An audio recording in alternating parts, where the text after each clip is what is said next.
Mabuhay! I am Elamine Nolasco, your online tax consultant. Welcome to my YouTube channel.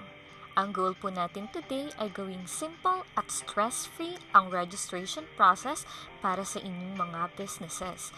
Alam naman nating lahat na medyo intimidating ang BIR, pero don't worry. Step by step nating hihimayin yan para legal at protektado ang inyong pinaghirapang negosyo. Let's get started. So, bakit nga ba importanteng iparehistro ang inyong negosyo sa BIR? Ang pagpaparehistro sa Bureau of Internal Revenue or BIR ay isa sa pinaka-importanting step para sa sino mang nagnenegosyo sa Pilipinas. Lalo na po ngayong 2026 kung saan mas mahigpit na ang monitoring sa mga online at physical businesses. Naririto po ang mga pangunahing reasons kung bakit ito mahalaga. Una ay ang legalidad at protection para iwas penalty. Kapag wala kang Certificate of Registration or COR, itinuturing na kolorum ang business mo. Kapag nahuli ka ng BIR, ang penalty ay pwedeng umabot sa 5,000 pesos hanggang 50,000 pesos. Mas mahal pa ang babayarang multa kaysa sa mismong registration process. Pangalawa ay ang authority to print or ang karapatan mo na mag-issue ng resibo. Kapag registered ka, pinapayagan ka ni BIR na mag-issue ng sarili mong resibo. Siyempre, importante po ito kasi maraming mga malalaking client or corporation ang hindi kukuha sa'yo kung wala kang resibo dahil kailangan po nila yan sa kanilang tax deductions. Bukod po doon, nagbibigay po ito ng professional image sa inyong brand. Ang pangatlo naman po ay para sa business credibility at trust. Sa panahon po ngayon, marami na po ang natatakot na scam. Ang pagkakaroon po ng BIR Certificate of Registration or Form 2303 or yung tinatawag po nating COR na nakadisplay po sa inyong shop or sa office ay magiging proof na ikaw po ay lehitimong negosyante. Mas madaling magtiwala ang mga customers at suppliers sa isang registered na negosyo. Ang sunod po ay access to financial services. So, kung balak mong palakihin ang inyong negosyo at kailangan mo ng puhunan, hahanapan ka ng bangko ng income tax return or COR. Hindi ka makakapag-open ng business bank account or makakapag-apply ng loan kung hindi ka registered. Ito rin ay requirement kung gusto mong sumali sa mga government biddings or trade fairs. Sunod naman po ay para sa pag-avail ng tax exemptions para sa maliliit na negosyo.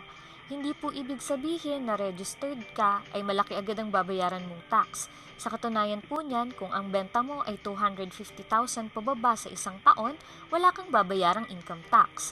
Maaari ka rin pong mag-apply bilang BMBE or Barangay Micro Business Enterprise para sa mas maraming tax incentives. Magagawa mo lang po ito, syempre, kung registered ka.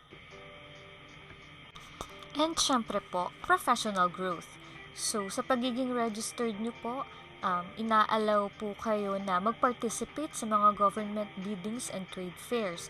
So, mas magiging madali din po ang pag-a-apply po ng visa po ninyo if pinaplano nyo po na mag-travel po abroad for business purposes. Kasi po yung pong ITR po ninyo, magsuserve po siya as solid document po para sa proof of ties and financial status po ninyo. At aside po sa aking mga nabanggit, meron po tayong good news. Dahil po sa Ease of Paying Taxes Act, wala na tayong binabayarang 500 pesos annual registration fee tuwing January 31. Isang isipin na lang ang nabawas sa atin. Kahit may lumang COR ka pa na nakalista ang fee na yan, considered abolished na po yan simula noong January 2024. So ang tanong, paano nga ba magpa-register ng ating negosyo sa BIR? Ang unang step po ay i-determine po kung ano ang inyong business type. Para malaman po kung ikaw ay isang sole proprietor or corporation ba or partnership ang inyong negosyo, kailangan nyo pong tingnan ang inyong mga legal documents at ang paraan kung paano nyo po inirehistro ang inyong negosyo. So, una po, pwede po nating tingnan ang ating DTI certificate. Ito ang pinakamalinaw na ebidensya. Kung ikaw ay nag-apply sa Department of Trade and Industry or DTI para sa inyong business name, automatic po na sole proprietorship ang legal form ng inyong negosyo. Kasi po ang DTI ay para lamang po sa individual or solong tao na nagnenegosyo. So para po sa sole proprietorship, ang gagamitin po nating application form ay Form 1901, and para po sa corporations or partnerships, ang gagamitin po nating BIR form for application ay 1903. Magpunta naman po tayo sa Step 2, ang pagpe-prepare ng documentary requirements. So kasama na po dito ang pagsasubmit ng valid government ID. Dapat po ay nakikita po dito ng malinaw ang pangalan, address at ang inyo pong birth date. At dapat po ay updated at tugma ang address sa inyo pong application. Ang isa pa pong kailangang isubmit ay ang DTI certificate. So, dapat po mag-prepare po tayo ng DTI Certificate of Registration. Ito po ang unang step. Kailangan nyo pong irehistro muna ang trade name sa DTI bago po kayo magpunta sa BIR at magpa-register po ng business sa BIR. Next naman po is yung proof of address, of business address. So, ang sample po nito is lease contract kung nagrerenta po or tax declaration or land title kung sariling property. Ang isa pa po sa importanteng dapat i-prepare po natin na document ay ang sample layout po ng ating invoices. Mahalaga po ito na ma-submit sa BIR para po mapa-customize po natin or ma-personalize po natin yung invoices po na i-issue po natin sa ating mga kliyente once na nag-ooperate na po tayo ng business. Ang next naman po is ang BIR Form 1901. Ito po yung application for registration po na form na gagamitin po natin kung tayo po ay sole proprietorship or professional. So kung hindi po kayo makakapagawa ng BIR Form 1901, hindi po talaga kayo makakapagpa-register kasi ito po yung mismong application for registration form. Ang third step naman po ay ang pag-visit po sa inyong RDO or ang pagre-register online ng ating business. So, una, pumunta po tayo sa Revenue District Office po na may sakop sa address ng inyong negosyo or tirahan. Yun po yung una nating option sa pagpaparehistro. Pangalawa po, pwede nyo rin pong subukan ang BIR ORUS or Online Registration and Update System para hindi nyo na po kailangan pumunta ng physical. Basta kompleto ang digital copies ng inyong requirements. Ngayon naman po ay tuturuan ko po kayo kung ano po ang step-by-step process sa pagpaparegister ng ating business through ORUS portal. Ang una po nating gagawin ay mag-create po tayo ng ORUS account. So, punta lang po tayo sa ating official portal sa orus.bir.gov.ph. After po noon, i-click po natin ang New Registration tab and then iselect po natin ang Taxpayer Registration. Sunod po doon, select po natin ang entity type kung kayo po individual, sole proprietor, or non-individual or corporation. Next naman po is i-verify po natin ang ating email address. After po ng pagsaselect po natin ng entity type, makaka-receive po dapat tayo ng email na may lamang verification link. Kailangan lang po natin itong i-click para i-activate po ang ating account. After po natin ma-activate ang account natin sa ORUS, ang step 2 naman po natin ay mag-fill out ng online application. So, mag-login lang tayo sa bago nating ORUS account.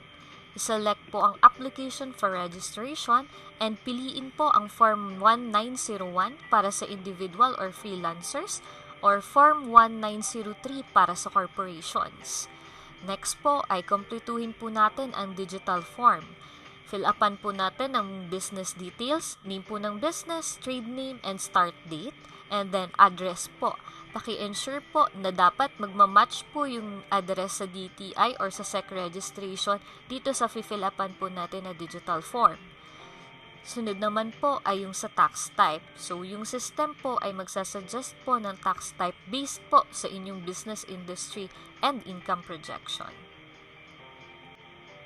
Pagdating naman po natin sa third step ng pagpaparegister ng business through ORUS, kinakailangan na po nating mag-upload ng documentary requirements sa part na ito.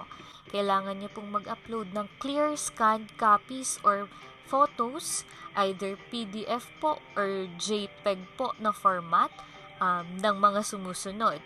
Una po is proof of identity. Pwede pong valid government ID ito or birth certificate. And then, sunod po ay business name certificate. Ito po ay yung pag-a-attach naman po natin ng DTI certificate po natin para sa sole proprietors at SEC certificate para sa corporations. Next po ay ang proof of address. Ito po yung lease contract or a utility bill under the business name. And then, other industry-specific permits if applicable. After po nating masubmit ang lahat ng mga necessary documents sa ating application, ang susunod naman po nating gagawin ay i-double check ang lahat ng in-encode po nating information. Pagka po kasi nagkaroon tayo ng error sa pagpili ng ating RDO or sa tax type po, magkakaroon po tayo ng sakit ng ulo nito. So, dapat po ay i-double check po natin ng ayos para maiwasan din po natin na magkaroon din tayo ng mga open cases. And then after po nito, pwede na po nating isubmit ang ating application. Makaka-receive po tayo ng application number para po sa tracking. And then, susunod naman po is ang pagbabayad po natin ng documentary stamp and certification fee. Since wala na po tayong annual registration fee na babayaran or registration fee para sa mga magre-register pa lang, yung doc stamp na lang po and certification fee ang required po nating bayaran. Ang pagbabayad po ay pwede pong directly through channels like Maya po and Land Bank Link Biz. Yun po ay para sa certification fee lamang. Yun pong documentary stamp ay strictly sa RDO's office lang po or sa district office lang po makakabili or doon nyo lang siya mababayaran. And then, yung last po nating step ay yung sa approval and issuance na po. I-review po ni BIR ang inyong submission. Usually po ay within 3 to 5 working days. And once approved na po, makaka-receive po kayo ng online notification. And then, pwede nyo na pong i-download and i-print ang inyong electronic certificate of registration directly po from your ORUS dashboard. So, ito pong step 4 ng ating pagpaparegister sa BIR ay nabanggit ko na rin po doon sa step-by-step process po ng ating pag-a-apply sa ORUS. So, ito po ay about sa pagbabayad ng documentary stamp na since wala na po tayong annual registration fee, katulad ng sinabi ko kani-kanina lang, ay kailangan pa rin po nating magbayad ng documentary stamp para po sa ating certificate of registration. Ito po kasi idinidikit mismo sa ating COR at saka po para sa ating affidavit of no rental if applicable. So, ang presyo po ng ating documentary stamp ay 30 pesos po per stamp.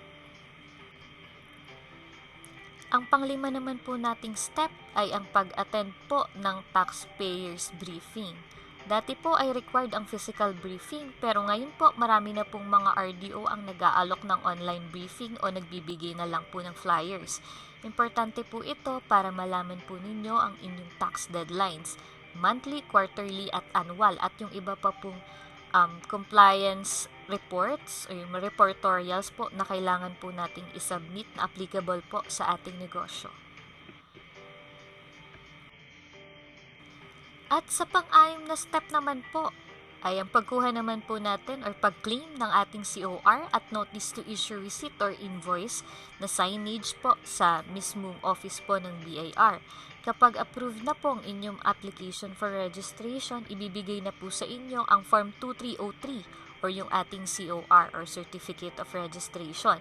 Ito po yung proof na kayo po ay rehistrado na sa BIR. Ito po ay dapat ay i-display po sa place po ng business.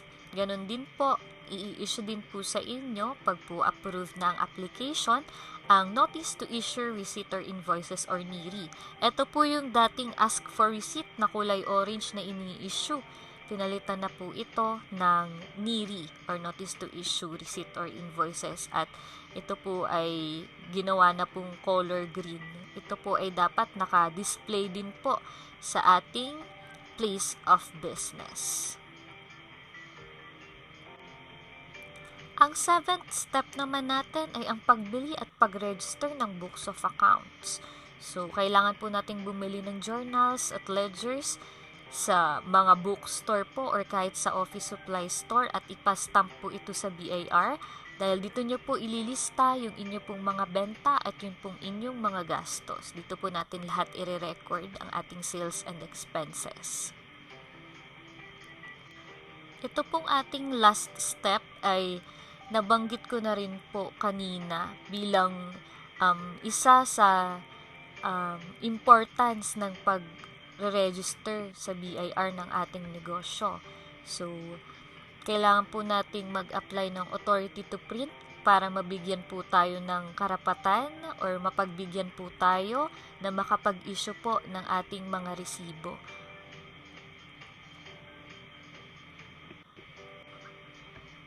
Bago po tayo magtapos, ay bibigyan ko po kayo ng must remember list. Una po, tandaan po natin ang 30-day rule. Dapat po ay registered ka na within 30 days mula nang makuha mo ang DTI permit mo. Also, kailangan po na nakadisplay ang inyong certificate of registration at yun pong ating notice to issue receipt or invoices sa atin pong workplace. Kasi po, kapag tax map po kayo at nakita po na hindi displayed sa place ng business ang ating COR and NIRI, magkakaroon po tayo ng penalties. Next po sa dapat nating tandaan ay yung pagpaparegister ng ating books of accounts. Hindi po tayo basta-basta pwedeng gumamit ng notebook lang na listahan po. Ang ating pong journal at ledgers po ay dapat ay stamp po at registered po sa BIR. If gumagamit po kayo ng manual books, dapat po i-ensure nyo po na ito po ay registered na bago po kayo mag-start mag-record ng inyong transaction. If preferred nyo naman po ang loose leaf or computerized accounting system, kailangan nyo po ng special permit. Next naman po is yung sales invoices versus official receipts. So, July 2024 po ay pinagbawal na po ang paggamit ng official receipts kung hindi po kayo makapag-submit ng inventory list para sa conversion. So, under the new law po, ang sales invoice po or service invoice, ito na po ang primary document para po sa ating goods and services.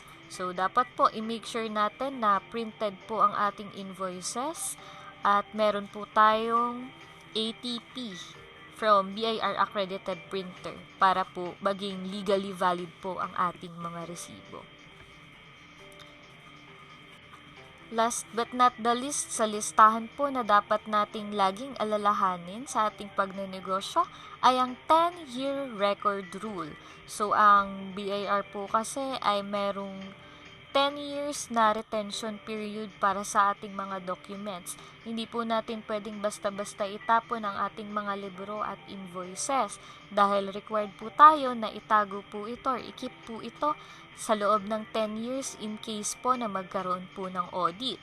Dun sa first 5 years po, dapat po ay itago po natin ang lahat ng hard copies, while yung remaining 5 years naman po ay pwede na po tayong mag-store ng electronic copies na lamang po ng ating mga documents.